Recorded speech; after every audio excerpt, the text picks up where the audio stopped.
কান নষ্ট হয়ে গেছে, হাত দুর্বল হয়ে গেছে। মোবাইলের কারণে তোমার হাত বড় দুর্বল, মাথা ব্যথা বেড়ে গেছে। আগে দেখতাম ছোটবেলা স্কুল কলেজের ছেলে মেয়েরা সারা রাত হারিকেন জ্বালায় পড়তো, বিদ্যুৎ নেই। এখন আমার সোনার ছেলে মেয়েরা আগামীকাল পরীক্ষা, আজকেও বই ধরতে পারে না। আম্মাজান ধমকায়, আধা ঘন্টা পড়লেই মাথা ব্যথা শুরু হয়ে যায়। আব্বা কয় কি করার? কয় কিছুই করার নাই, নকলের ব্যবস্থা করো, না হয় পাশ করার উপায় নেই। আর যদি মাওলায় করোনা দিয়ে রাখে, অটো পাস কইরা 10-12 MBBS ডাক্তার হয়ে যায়, অটো পাস। তা তোকে তো দোয়া ইউনুস পইরা মাওলার কাছে কান্দা দরকার, আল্লাহ করোনা আরো দাও, প্রত্যেক বছর অটো পাস। এরম 10 বছর হইলে MBBS ডাক্তার হয়ে যাবো, অটো পাশে। রুগী বাঁচাইতে না পারলো মারতে পারুম নিশ্চিত, কোনো সন্দেহ নেই। আল্লাহ হেদায়াত দান করে। এরে যুবক, এই মোবাইলের কারণে এতটা লজ্জা আমাদের চলে গেল। যুবকরা সাক্ষী দিস, মানো না মানো, সত্য কথার সাক্ষী দিস। এই মোবাইল চালাইতে চালাইতে অনেক যুবকেরা রাস্তার পাগল হয়ে গেছে। হইছে নি? ওই যে ফ্রি ফায়ার গেমস খেলে না, শুনছি। অজীবনও নামও কইতে খুব মুখস্থ করতে অনেক সময় লাগছে আমার। ফ্রি ফায়ার এই গেমস খেলে যুবকেরা পাগল হইছে না হয় নাই? তুইও পাগল হবি, তারিখটা কবে বল? তুইও তো ওই পথের পথিক, তো ওরা যখন হয়েছে তুইও পাগল হবি, তারিখ কবে বল? এই মোবাইলের কারণে মায়েরে গালি দিছস, বাবারে গালি দিছ, শিক্ষকের সাথে বেয়াদবি করেছ। কয়েকদিন আগে তোরা ফেসবুক শরীফের গোলাম যারা দেখোস না, এক ছাত্র শিক্ষকের গায়ে হাত তুলছে কয়েকদিন আগে, মোবাইলেই বেয়াদব বানিয়েছে। আমি এখন নতুন করে 1 সপ্তাহ 2 সপ্তাহ ধরে কসম খাইয়া একটা কথা বলতেছি, আজও বলি, সন্দেহ যেন না থাকে এই জন্য কসম খাই। 1 বার 2 বার 3 বার খোদার কসম, ওয়াল্লাহি বিল্লাহি তাল্লাহি 3 বার কসম করে বলে গেলাম। বিশেষ করে যুবক ছাত্রদের বলে যাই, হে যুবক ছাত্ররা, আল্লাহর কসম, মরার আগে যদি পঙ্গু হইয়া বিছানায় কষ্ট পাইয়া মরতে চাও, মরার আগে পঙ্গু হইয়া যদি মরতে চাও, শিক্ষকের সাথে ছাত্ররা বেয়াদবি কর, সন্তানেরা মা বাবার সাথে বেয়াদবি কর, খোদার কসম পঙ্গু না হইয়া তুই মরবি না। লিখে রাখ। মনে মনে বলবি যে হাফিজ ভাই রাগ কইরা বললেন, কিসের রাগ? রসুলের হাদিসের দলিল শুনে নে। ক্বালান নবিয়্যু সাল্লাল্লাহু আলাইহি ওয়া আলিহি ওয়া সাল্লাম, ইসনানি ইউআজ্জিলুহুমাল্লাহু ফিদ দুনিয়া, আল বাগয়ু ওয়া উকুকুল ওয়ালিদাইন। পয়গম্বর বলেন, এই উম্মতের দল, 2টা অপরাধ আছে দুনিয়াতে, করলেই মরার আগে শাস্তি হবে, মরার পরে না আগে। এই যুবকেরা বলো, পরে না আগে? কয়টা অপরাধ? 2টা অপরাধ যদি করো মরার আগে দুনিয়াতে শাস্তি হবে। এক হলো জুলুম করলে শাস্তি হবে মরার আগে, 2 মা বাবার সাথে বেয়াদবি করলে মরার আগেই শাস্তি হবে। ভাইয়ের সাথে জুলুম, বোনের সাথে জুলুম, প্রতিবেশীর সাথে জুলুম, নিজের সাথে জুলুম, আল্লাহর সাথে জুলুম। জুলুম করবি, শিক্ষকের সাথে জুলুম, মা বাবার সাথে জুলুম করবি, মুরব্বীদের সাথে বেয়াদবি করবি, শাস্তিটা মরার আগেই হবে। এমন একটা বিপদে পড়ে যাবি। আমি রাস্তায় গাড়ি চালাই, মাঝে মাঝে পাগল দেখি। আগে দেখতাম ইংরেজিতে কথা কয়, আরবিতে কথা কয়, পাগল কি আবার আরবি শিখে ইংরেজি শিখে? খুঁজে দেখলাম না, তোরা ইংরেজিতে কেন কথা বলে? খোঁজ খবর নিয়া সর্বশেষ আমি জবাব পেলাম, এরা ইংরেজি আর আরবি আলাদা শিখে না, বরং এরা স্কুলের ভালো ছাত্র ছিল, ইংলিশ ম্যান, আবার মাদ্রাসায় পড়ুয়া ভালো আরবি বলনেওয়ালা ছাত্র ছিল। বেয়াদবি করার কারণে রাস্তার পাগল হয়েছে। মেয়া তুমি আর কত আদবলা হবা? রসুল নিজে বলতেছেন, আদাবানি রব্বি ফাহসানা তাদিবি, আমি মোহাম্মদ শ্রেষ্ঠ নবী মা আমেনার গর্ভ থেকে আদবলা হইয়া আসি নাই, আল্লাহ আমাকে জিব্রাইল পাঠাইয়া আদব শিখাইছেন। এটা শিখার জিনিস। মায়ের পেট থেকে আদব শিখে আসা হয় না। এজন্য শিখো, বেয়াদব থেকে আদব শিখো। বেয়াদব যা করবে তুমি তা করবা না। আদব শিখো। অনেকে মনে মনে বলে বড় হুজুরের সামনে নামাজের কায়দায় বসার নাম আদব। এক এমপি সাহেব হাটহাজারীর হুজুর শাহ আহমদ শফি রহমতুল্লাহ আলাইহের কাছে গেলেন জিন্দা থাকতে মোলাকাতের জন্য। জীবনে টুপি না পরলেও দিন পরলেন, জামা পরলেন, প্যান্ট শার্ট বাদ। হাটহাজারীর হুজুর চেয়ারের মধ্যে সোফায় বসা, ডানে বামে সোফা রেডি করা। এমপি সাহেব গিয়া নিচে বসছেন নামাজের সুরতে। হুজুর বলেন চেয়ারে বসেন, এমপি বলে ঠিক আছে, অসুবিধা নাই। এতটা আদব রক্ষা করে বসছেন, কিন্তু বাইরে গিয়া যদি আবার বিরোধিতা করেন, কত আশেকে রাসূল মসজিদে নামাজ পড়ে ইমামের পেছনে, বাইরে গিয়া ইমামের বিরোধিতা করে। নামাজের সুরাতে বসার নাম আদব না। হুজুরের সামনে দুই হাত এভাবে করে বিনয়ের সাথে দাঁড়ানোর নাম আদব না। আদব কারে কয়? হাতগুলো কেমনে নাড়াচাড়া করবেন এর মধ্যে আদব আছে, চোখের চাহনির মধ্যে আদব আছে, জবানের ব্যবহারের মধ্যে আদব আছে, রাস্তা দিয়ে হাঁটবেন হাঁটার মধ্যে আদব। আদবের সংক্ষেপ তরজমা সুন্নত অনুযায়ী চলার নাম আদব। যার মধ্যে আদব নাই এর মধ্যে মানুষত্ব নাই। কথার মধ্যে আদব, চোখের চাহনির মধ্যে আদব। কথার আদব কি? নরম ব্যবহার। চোখের আদব কি? নিচের দিকে রাখা। চোখের নজর নিচে রাখার নাম আদব। জবানে নরম কথা বলার নাম আদব, গরম নয়। নরম না গরম? এই গরম পার্টি ছাত্ররা, জবানের আদব কি নরম না গরম? সময় দিলে 2 মিনিটে একটা কথা শুনাই। মুসা নবী ফেরাউনের দাওয়াত দিতে যায়। কে সাথে আছে? তার ভাই। নাম কি? হারুন আলাইহিস সালাম। 2 ভাই যাচ্ছে। ফেরাউন বেঈমান। আল্লাহ নিশ্চিত জানে ফেরাউন জীবনে কালেমা পড়বে, জীবনে পড়বে না। আল্লাহ জানেননি তো? যখন জানেন যে ফেরাউন জীবনে কালেমা পড়বে না, আল্লাহর বলা দরকার ছিল মুসা ইচ্ছারম যাইরা তুইয়া বিয়াজ। কিন্তু আল্লাহ কি উপদেশ দিলেন যাওয়ার সময়? ফাকুলা লাহু কাউলান লাইয়িনান লাআল্লাহু ইয়াতাযাক্কারু আও ইয়াখশা। হে পয়গম্বর মুসা, ফেরাউনের কাছে দাওয়াত দিতে যাও, খবরদার গরম ব্যবহার করবা না। লাইয়িনান নরম দাওয়াত দিবে, নরম ভাষায়। 2টা উপকার হবে নরম ভাষায় দাওয়াত দিলে। এক, বান্দা হয়তো ফিকির করবে মুসা কি বলল, ভাববে। না হয় একটা ভয় অন্তরে ঢুকে যাবে যে উল্টা পাল্টা করলে গজবে পড়ে যাব। এই ঘটনার থেকে পাকিস্তানের মুফতি শফি রহমতুল্লাহ আলাই বলেন, বর্তমান তকি ওসমানী দামাত বারাকাতুহুমুর আব্বাজান বলেন কি জানেন?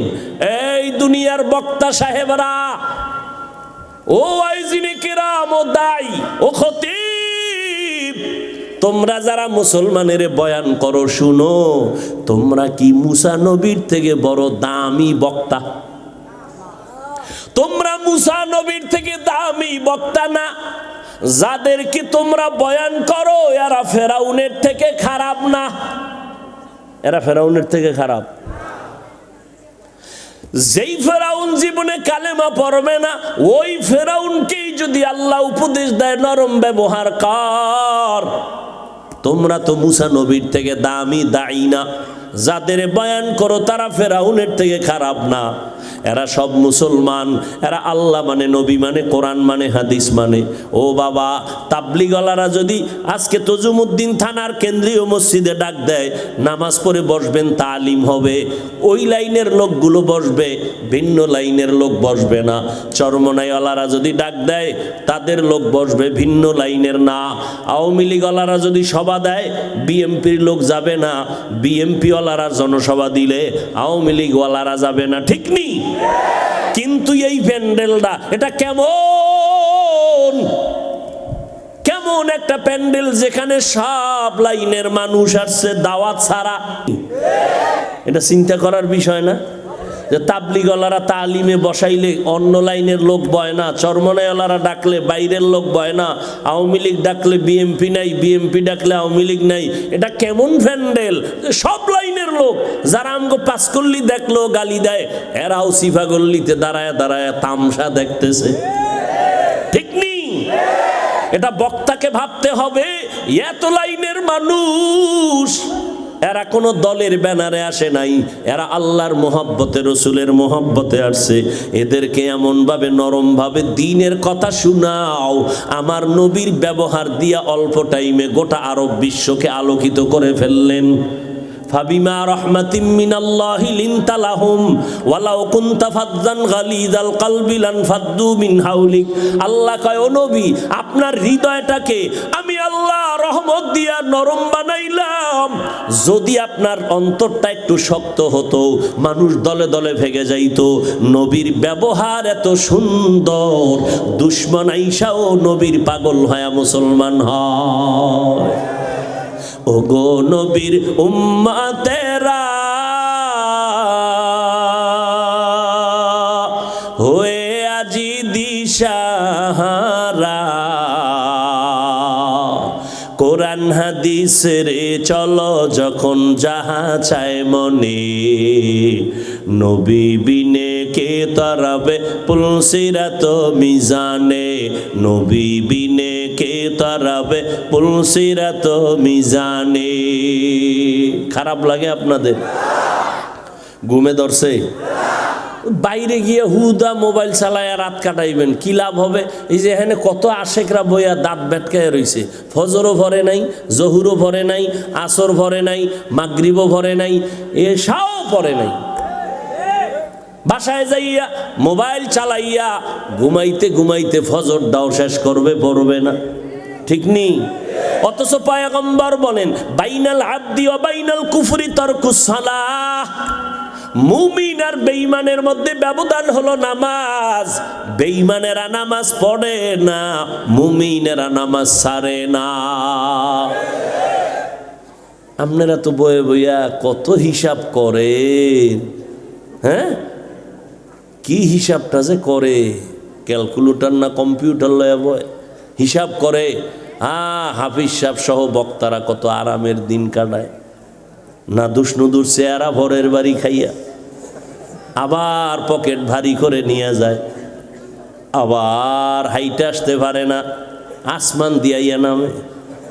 ঠিক নেই? এই হিসাব করতে করতে এক সপ্তাহ ঘুমায় না, মাথা গরম হয়ে গেছে। হিসাব। অথচ সমস্ত দুনিয়ার ডাক্তারেরা একমত, পৃথিবীতে কথা বলার থেকে কষ্টের কাজ আর একটাও নাই। এই যে এক একটা চিৎকার দেই, শরীরের 360টা জোড়ার মধ্যে গিয়ে আঘাত লাগে। ডাক্তারের আমগো কোনো চিকিৎসা করতে চায় না, কয় আপনারা নিয়ম ছাড়া চলেন, নিয়ম ছাড়া খান, নিয়ম ছাড়া ঘুমান, আপনাদের কোনো চিকিৎসা আমরা করব না। আমি বললাম, যা পারেন করেন, না পারেন না করেন, মাওলা পাকের রহমত না থাকলে আমাগো বেঁচে থাকা সম্ভব না। আমি একদিন নি বলাইয়া না একটা প্রোগ্রাম করলাম, ঢাকা বা অন্য জায়গায় গেলে তো ডবল ট্রিপল প্রোগ্রাম প্রতিদিন 12 মাস। যখন বক্তারা ঘুমায় তখন আমার চাকা চলতে থাকে, কি বৃষ্টি আর রৌদ্র। আর এখানে একটা কইরাও তো 3টার বয়ান করতেছি, সময় দিতেছি। এই এক একটা চিৎকার পাগলের মতো হয়ে যাওয়া লাগে মাঝে মাঝে। মাগরিব পইরা একটু আমল কইরা শুইছিলাম, উঠা দেখি মাথা শক্ত হয়ে গেছে, এত প্রচন্ড ব্যথা। আল্লাহর কাছে একটু দোয়া চাইলাম যে আল্লাহ দিনের খেদমতের জন্য। আর মিয়া আপনি কি বলবেন না বলবেন, আল্লাহ তো এই সুরাত দেখা বিচার করবে না, আল্লাহ দেখবেন কলবের হালাত।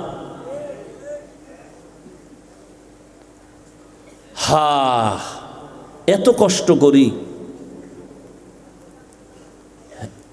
কপ্টারে প্রোগ্রাম, এই যে আমার ভাইজান যায় মাদ্রাসায়, দেখে না মানুষের এত সিরিয়াল। আমি ডেলি যদি চাই হেলিকপ্টারে প্রোগ্রাম করব, ডেলি সম্ভব, এতটা পরিমাণ মানুষের চাহিদা। আমি তো নেই না, স্পষ্ট বলে দিছি হেলিকপ্টার প্রোগ্রাম নিষেধ। আমার অফিসের সামনে কাগজ দেওয়া বড় আকারে। এরপরও যদি কোনো টাকাওয়ালা বলে আমি একা দিব টাকা খরচ, চান্দা ফান্দা উঠাবে না গরিবের থেকে, তখন চিন্তা করি বেচারার টাকা জাহান্নামের কাজে লাগবে তো একটু দিনের কাজে লাগলে ভালো, যাই। এই জন্য দিনের উপকারের জন্য কাজ করতেছি, অন্য কোনো মাকসাদ না। হাটহাজারীর হুজুর বলে গেছেন না যে হেলিকপ্টার আমার কাছে রিকশার মতো। হ্যাঁ, গোপালগঞ্জ গেছি 1 বছর 2 বছর আগে, করোনার আগে। কারণ গোপালগঞ্জ ঢাকার থেকে যাইতে বেশি টাইম লাগে না। আমাকে বলে হাফিজ ভাই আপনাকে কপ্টারে নিব। আমি বলি কেন ভাই? বড় টাকাওয়ালা। আমি তো গাড়ি দিয়েই যেতে পারবো, কাছে 2 ঘন্টাও লাগবে না যাইতে। বলে না আমি একটা মাদ্রাসা করছি হেফজোখানা নুরানি, আমি কপ্টারে আপনাকে নিয়া আমি দেখাবো, দেখ মাদ্রাসায় পড়লে কি হয়। তাই মাঝে মাঝে বলি হাটহাজারীর হুজুর কপ্টারে ঘুরে না, চরমনার পিসাব হেলিকপ্টারে ঘুরে না, আল্লাহর কোরআনের সম্মান ঘুরে। কোরআন পড়লে এমন হয় আল্লাহ সম্মান দেয়, এটা বুঝাবার ভাষা নাই। আল্লাহ সম্মান দেয়, আল্লাহ পাক বান্দারে সম্মান দেয়, এটা বান্দার নিজের কোনো বাহাদুরি না। এই যে এতগুলো মানুষ আসছেন, এ ভালোবাসা আছে না নাই? বুঝা শুনে কয়েন, ভালোবাসাটা কি মাথায় না অন্তরে? অন্তর দেখছেন কোনো দিন? দেখা যায়, ধরা যায়। অন্তর কন্ট্রোল করেন কে? তাহলে মোহাব্বত অন্তরে তৈরি করেন কে? তো আল্লাহর কাছে বলেন, হিংসা করেন কেন? বলার কিছু থাকলে আল্লাহর কাছে বলেন।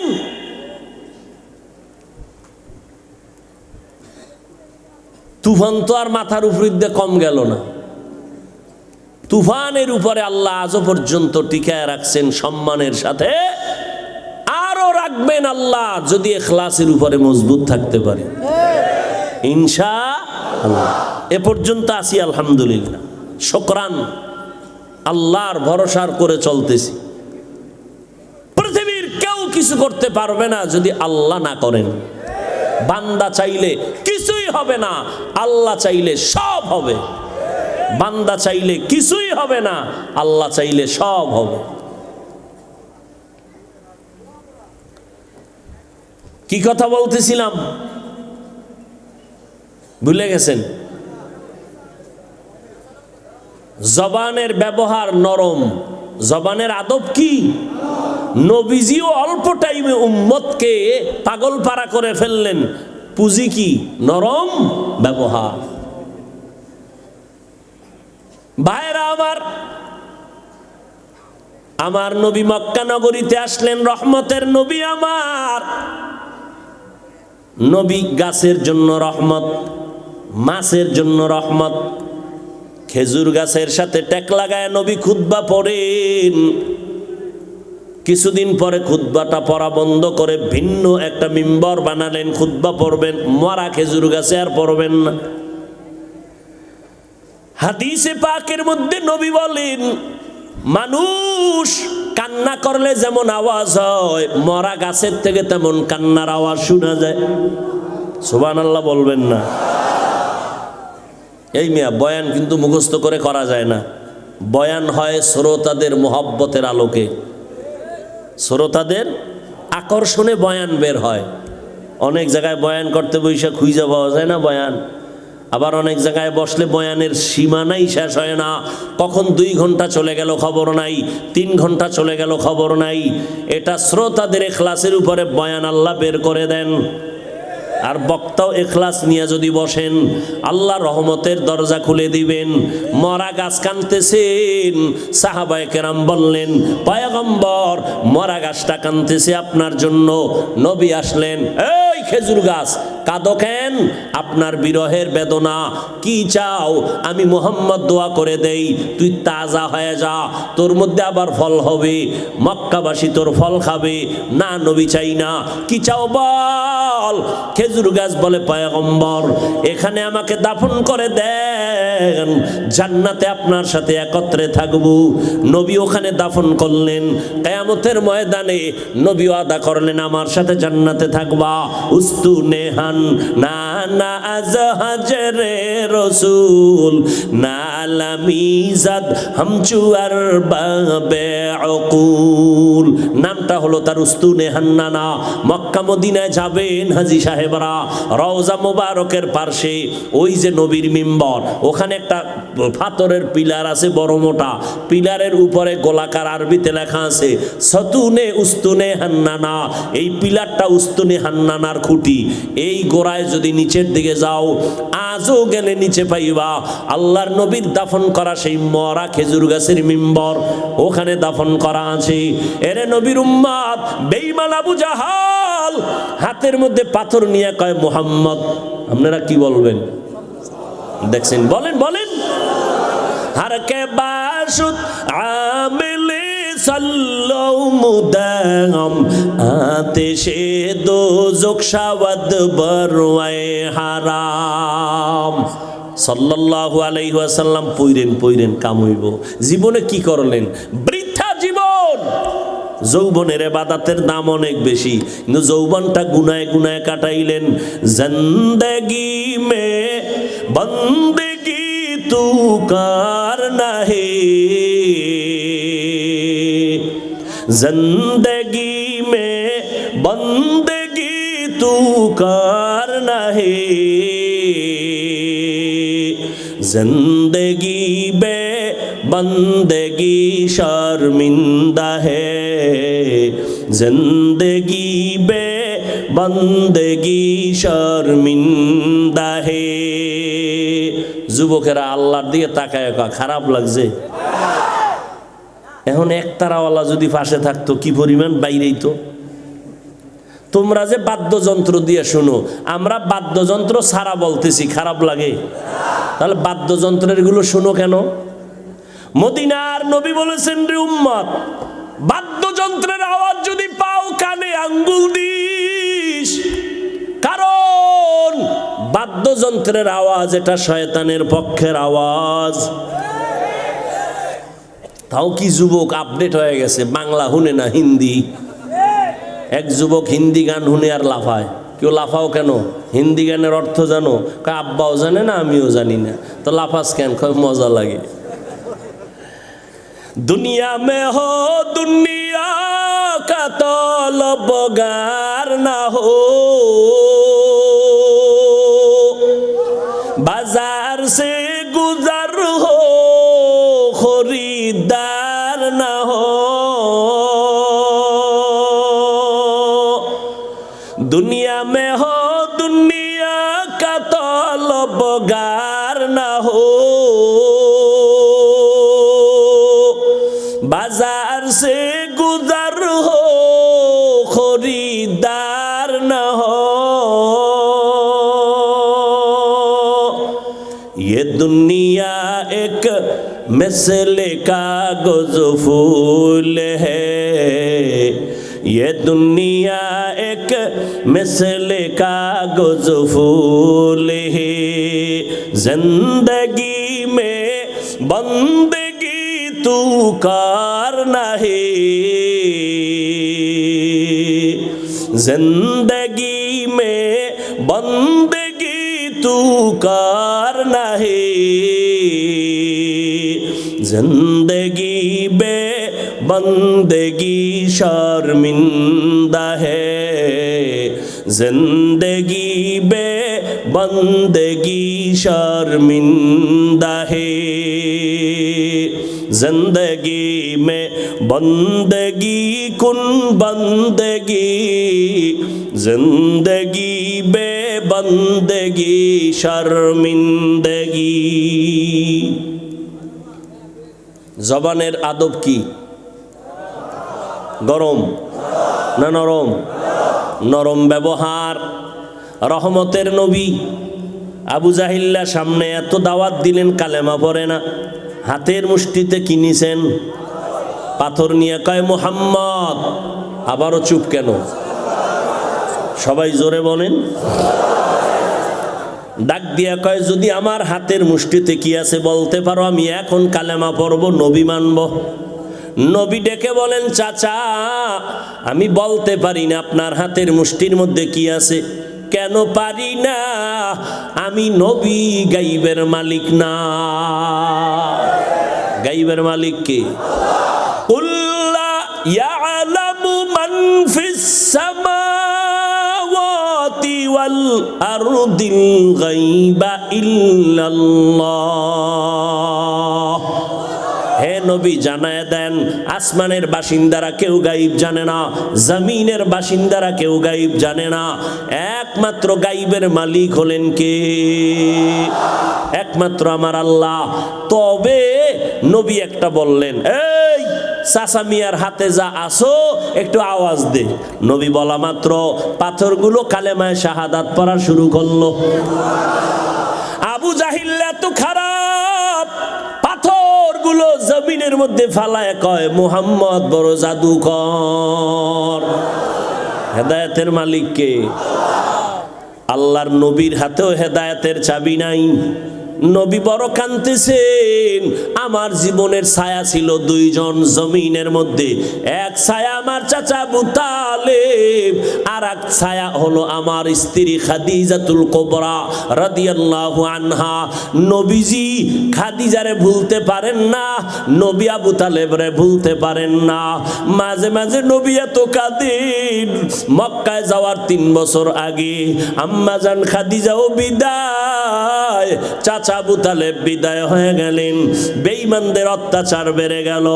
নবী কান্না এত পরিমাণ করছেন, কারো ইন্তেকালে নবী এত কান্না কাঁদেন নাই। আম্মা জান আয়েশা রাদিয়াল্লাহু আনহা বলেন, আমি মাঝে মাঝে তাকায় দেখতাম মায়ার নবী আমার হুজরায় বসে গুনগুন করে কান্না করতেন। আমি জিজ্ঞাসা করতাম, ও পয়গম্বর, আমার বেয়াদবির কারণে আপনি কাঁদেন নাকি? বলেন, না রে আয়েশা, তোমার কারণে না, আমার মনে পড়েছে খাদিজার কথা। খাদিজার কথা মনে পড়লে আমি চোখের পানি ধরে রাখতে পারি না। কারণটা কি জানো রে আয়েশা? তুমি আমার সুখের দিনের বিবি, আর খাদিজা আমার দুঃখের সময়ের বিবি। যেই সময় আমার চতুর্মুখী দুশ্মনের আঘাত, আমার খানা নাই, ঘুম নাই, এত কষ্ট, ওই সময় আমার ছায়া দান করে সহযোগিতা করেছে খাদিজা। আমি দিনের দাওয়াত দিয়া যাইতাম, যত রাত হোক ঘরের দরজায় সালাম দিতে দেরি, খাদিজার দরজা খুলতে দেরি হতো না।